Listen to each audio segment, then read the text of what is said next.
Hey, it's Jonathan, and if you are watching this, then that means you found the money button, you found my YouTube course, and yeah, I figured, gosh, it's been about 10 years since I recorded that. I was in my mid-30s at the time, and the principles that you're about to learn had produced about 20, 25 million for my business. I am now in my mid to late 40s, and the same principles have produced about 400 million for my business. So big changes in terms of revenue that's been produced. But yeah, I've learned a few things along the way, and I figured why not start by sharing some of those here and also giving you some context for what you are about to learn. So I guess I'd start by saying what you're about to learn are principles of selling, of persuasion, of conversion, and I hope that if you're an online business owner, if you're a marketer, you will find a way to apply them. When I was a lot younger, I was very, very insecure, and I sort of set out to learn like how to persuade people because I felt like if I could persuade people, then I could get what I wanted out of relationships. I've since learned that's not really the truth, and done a lot of self-exploration, self-evolution to become, a full human being and have great relationships that don't require persuasion. But along the way, I learned all these principles, found that they apply really well to sales. And so whether you're doing online sales or even in-person sales, I think that the principles you're about to learn here will be useful to you in some way, shape, or form. Some context on the way that I teach these principles. It's all through the lens of, or mostly through the lens of what I call the VSL or video sales letter. And if you don't know that term, you might know it as an infomercial. It's like a 20 to 40 minute video where you're trying to take somebody from, I've never heard of you before, to please take a lot of my money now. I desperately want what you have to sell. So it's a very compressed purchasing cycle where you're trying to go through a lot of gates very quickly. You're trying to build their curiosity. You're trying to establish trust and authority. You're trying to position your product very uniquely relative to everything else that they've tried. And then you're presenting an offer. You're doing, risk management, all these things that have to exist for every sale. You're just trying to do it in a very specific structure and in a very compressed time period. And so if we were to look, for example, at our customer data and the number of customers we acquire on first touch, it's probably higher than the average business because we are not brand first. We're not even product first. We're trying to grab the curiosity click, drive it to that website, use more curiosity to suck them in, and then bring them through that experience. That has pros and cons that I'll get to in a second. But what I do want to make sure you understand is that these same principles apply no matter what form you're selling in. You can use them. You don't need to write a 20 to 40 minute VSL. In fact, I advise that you don't. You can write a 2 to 4 minute VSL. You can even take that copy and put it into a text ad that sits with a static. You can put it onto a landing page. You can do a lot of things with this and with these principles that do not require a VSL. On the note of VSLs, we still run them internally. They still work quite well for us. They do attract a certain type of customer. They attract a customer who is willing to sit for long periods of time to watch a video. That typically skews older. I don't know how long that will work. What's interesting is that since I launched this, the men's dating advice market, which I'll get to in a second, has really moved on from VSLs. That's where I made all of my initial money, and they've really, VSLs are not a thing for them anymore. Just having them sit for long periods of time, there's other ways that they consume content. We're in other markets now where our consumers will sit for long periods of time, but I don't know how long that'll last. So that's one sort of strike against VSLs, if you will. They still work very well, but you're kind of dealing with a certain type of population who you may or may not want for your business. They're typically more also problem loyal than they are brand loyal. So they're not as interested in the brand. The brand matters to them to the degree that maybe the product experience matters. But what's more important to them is, can this product solve my problem in a unique way that works different than anything I've tried before? And so you might acquire some magic bean hunters in your customer cohort rather than people who are built over time, multiple exposure to your brand, and who become more brand loyal or brand expectant than product expectant. So again, just some nuances about VSL customers, but all these principles work no matter how you apply them. In terms of the market that I was in, so when I launched this, the only market that I'd succeeded in was in men's dating advice. So as I mentioned, I was very insecure as a child. That persisted into my 20s. And so I discovered this community that I like to think of as a dating advice community. Some people call it the pickup artist community. And I worked with a guy who was a coach, or actually sort of a leading mind in that community. Went on to create my own business when I couldn't get a job in 2008. And I thought it'd be like kind of a 6-month thing, and then it became a 10-year thing. And coaching became creating courses, and courses became learning copywriting, and copywriting became a VSL for this course that I created called the Girlfriend System. And that is a lot of the context under which these principles are taught in the Money Button, is the Girlfriend System video sales letter. It was sort of a masterwork when I launched it. I was $100,000 in debt. Within a couple weeks, I was about like $200,000 up in my bank account. Those things don't really happen anymore. The market has changed, but it's still a great VSL to this day. We're not using it anymore. We've since shut down the Social Man, and that's another course that's sitting on a Google Drive somewhere, like this one was for 10 years. I don't know if I'll ever release it again, to be honest with you. But yeah, so that's the context in which all of this was taught, is through that Girlfriend System course. But since that time, I've gone on to sell products. I've sold supplements, I've sold skincare, I've sold e-commerce. So these principles have worked in a lot of different markets for a lot of different, let's call it acquisition formats. And they've worked for our sales team, they've worked for customer support.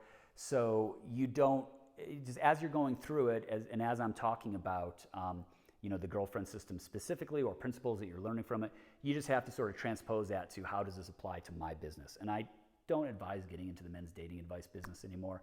It's dominated by guys like Andrew Tate, and unless you want to be, competing against that, I'm happy for somebody else to do it.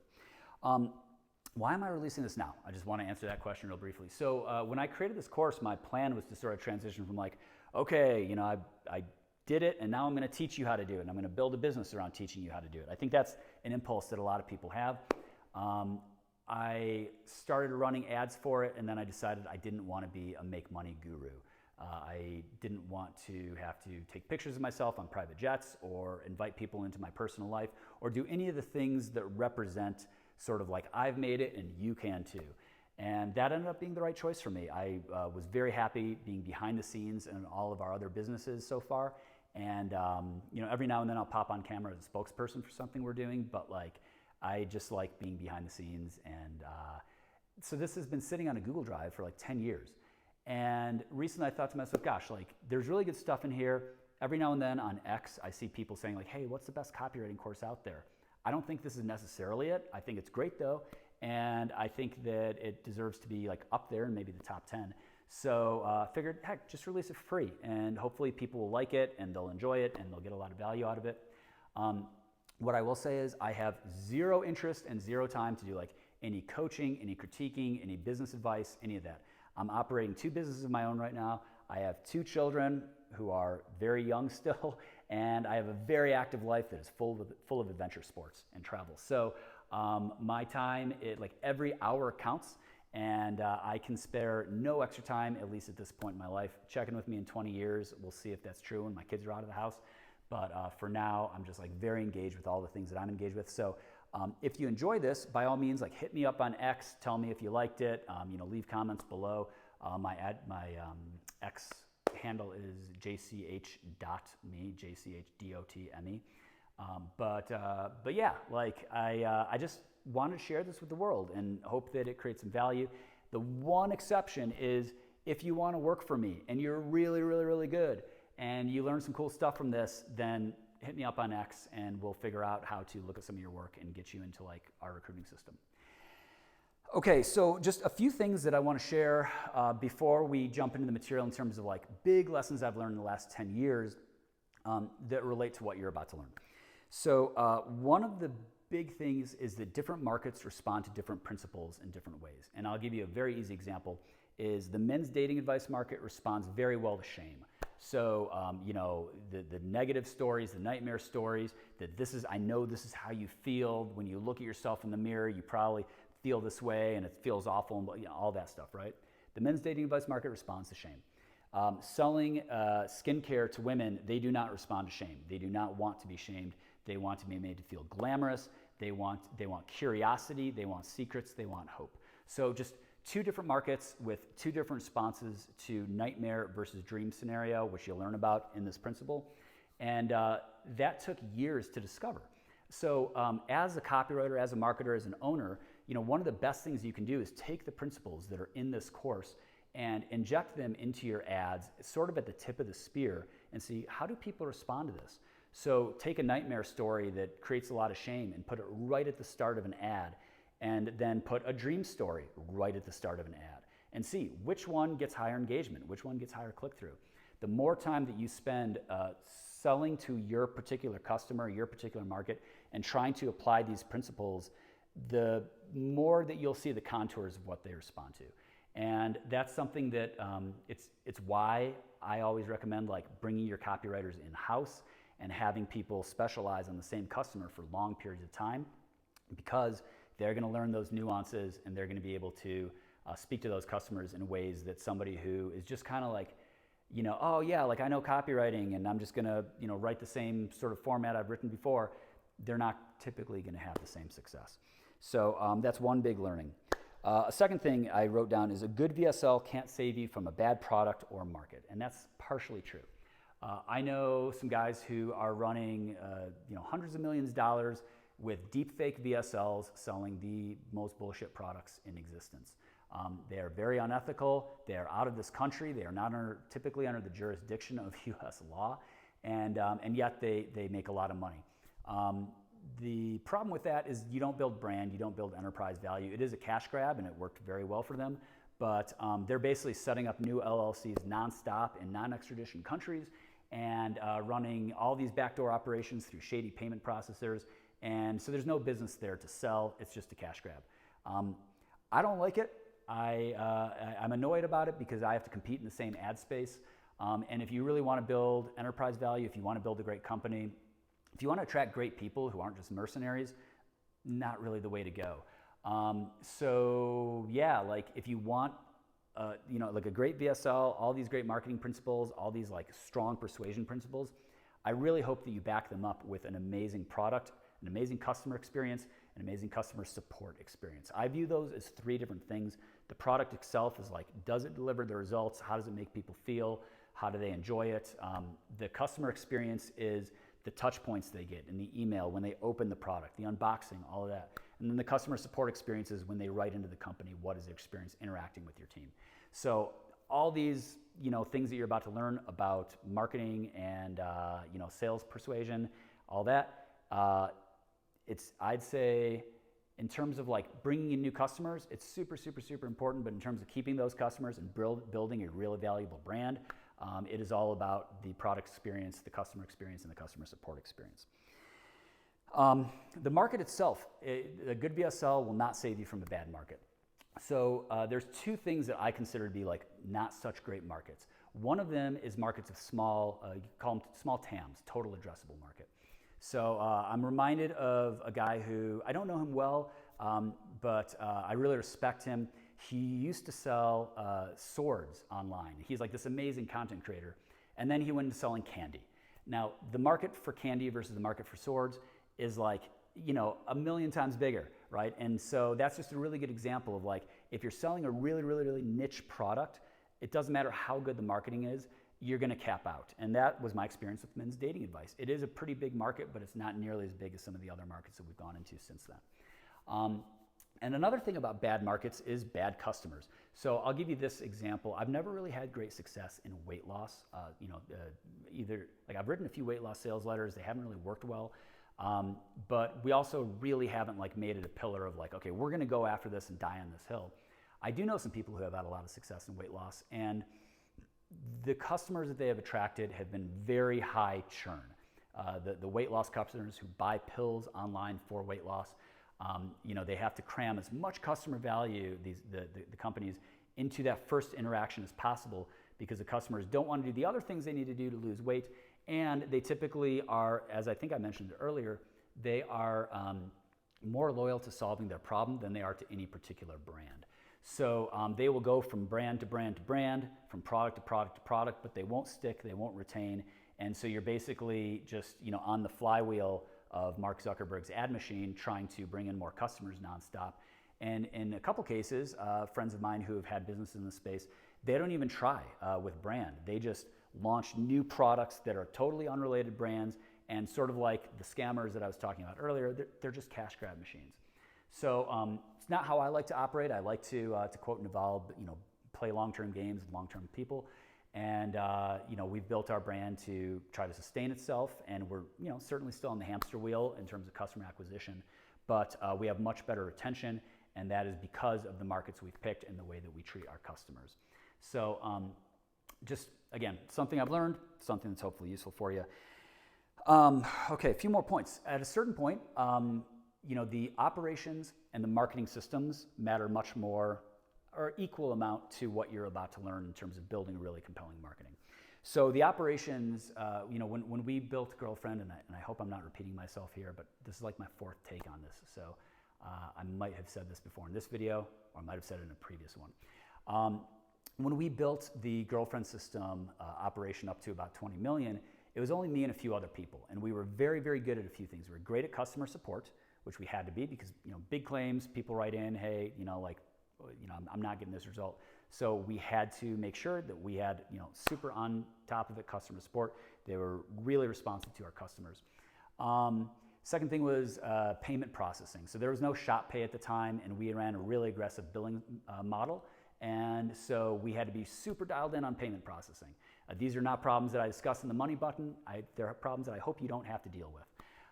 To this day, interestingly, just last week, we got hammered by somebody who was doing what's called bin checking. They had stolen a bunch of credit cards on the dark web, and they were trying to use one of our payment gateways to just ram them through thousands a second and validate which ones would work and which ones didn't.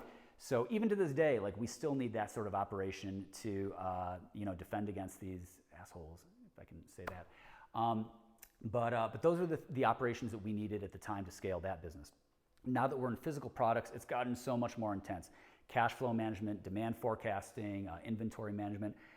Speaking of scammers, we just had a pallet of products stolen off of a truck some way between our manufacturing facility and our fulfillment facility. So you just need great operations to deal with all the challenges that will come up, and I am not that person. That is my partner Steve, our COO. Thank God he exists, and thank God that people like that exist. So, that'll get you good operations plus good marketing, get you to 20, 50 million maybe. Getting from 50 to 100 is, in my opinion, the next challenge is marketing systems and scaling your marketing team. And this is also something I'm very bad at. So it is taking the principles that you're learning here and figuring out how to diffuse them through your company, through production, through different channels, through budgets, through forecasting of ad spend, through campaign management. There are people who are great at this stuff. They are professionals at it. I am not one of them, but in my experience and my direct experience, that is the thing that's required to go beyond that $50 million level, is to, again, take these principles and apply them systematically throughout the business and have really, really great marketing systems and marketing operations. Again, I can't really help you with that. Maybe some of my people can at some point. Maybe we'll get them to create a course, but that is far from my skill. And really, to be sitting on top of this business right now, we're not some massive empire, but we have, as I record this, about 120 people on the team. What has gotten me here and what has allowed me to attract amazing people to solve these other problems is the principles that you're learning in this course. It's been the ability to pick the right markets, pick great products, and write really compelling marketing around them, and generate a lot of money that then creates a lot of problems, and not just money, sales, to create problems for other people to solve. And so on that note, the last thing I'd say is the importance of team and the people in your life.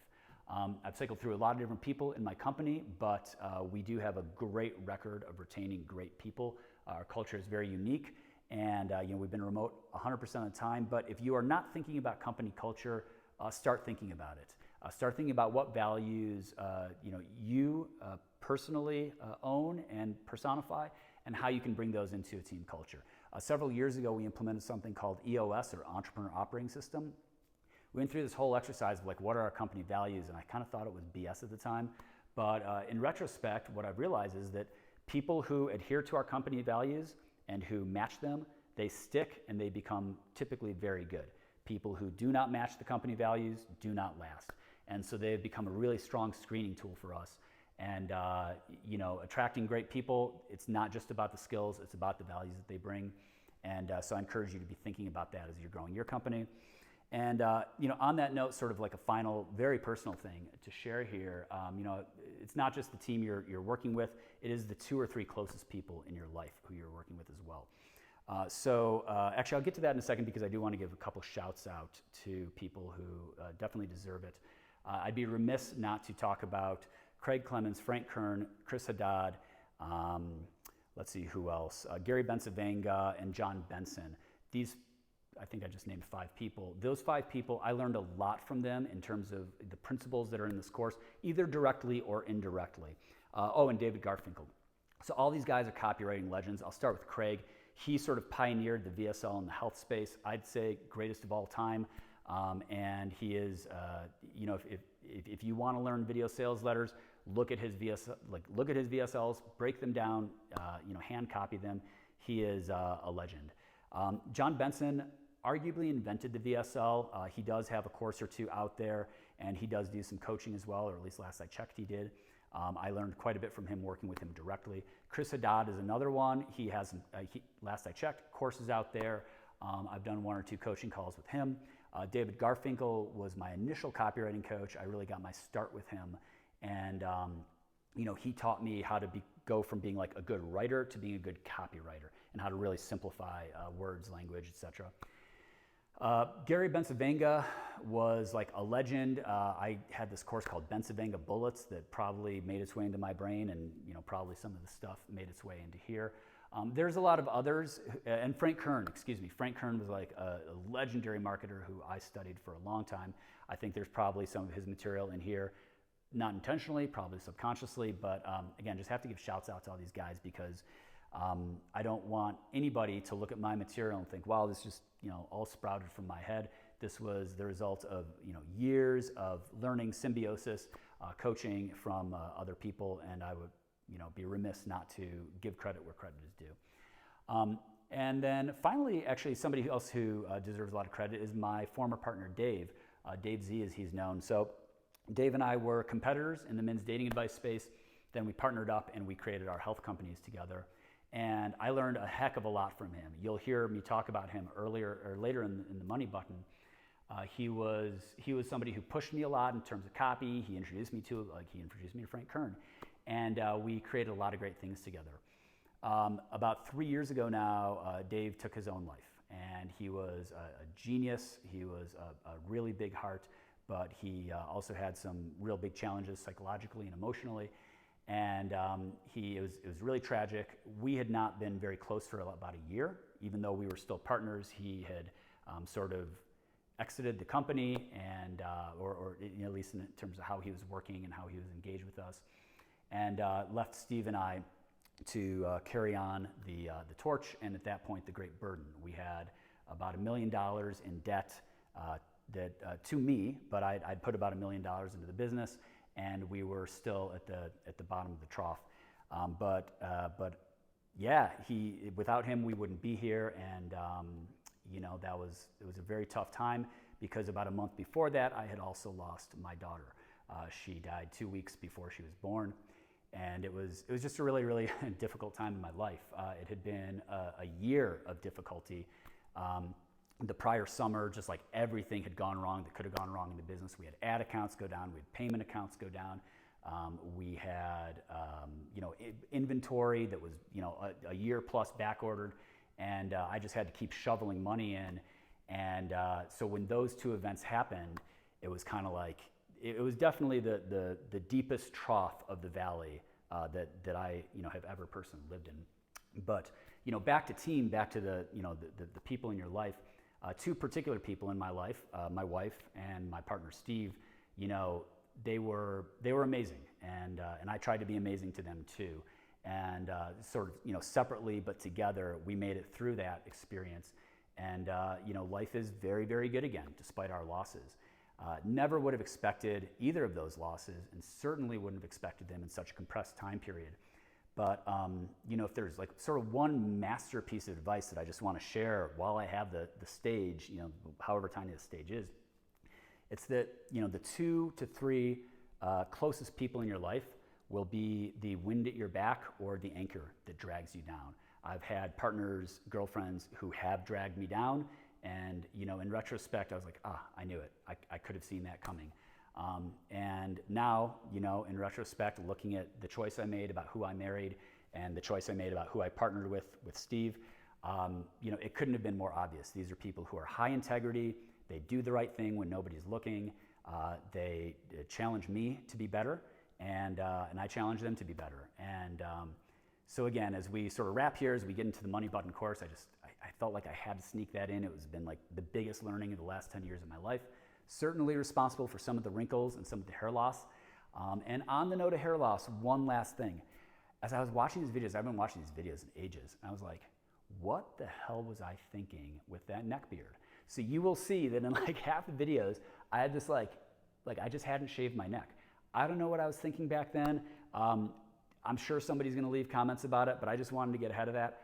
I don't know what I was thinking, but these days, that doesn't happen anymore. So with that, I hope you enjoy the course.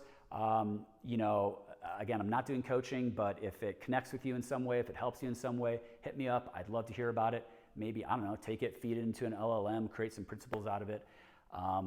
I have very low expectations, but high hopes that it helps a lot of people. So thank you for joining me here, and God bless and good luck.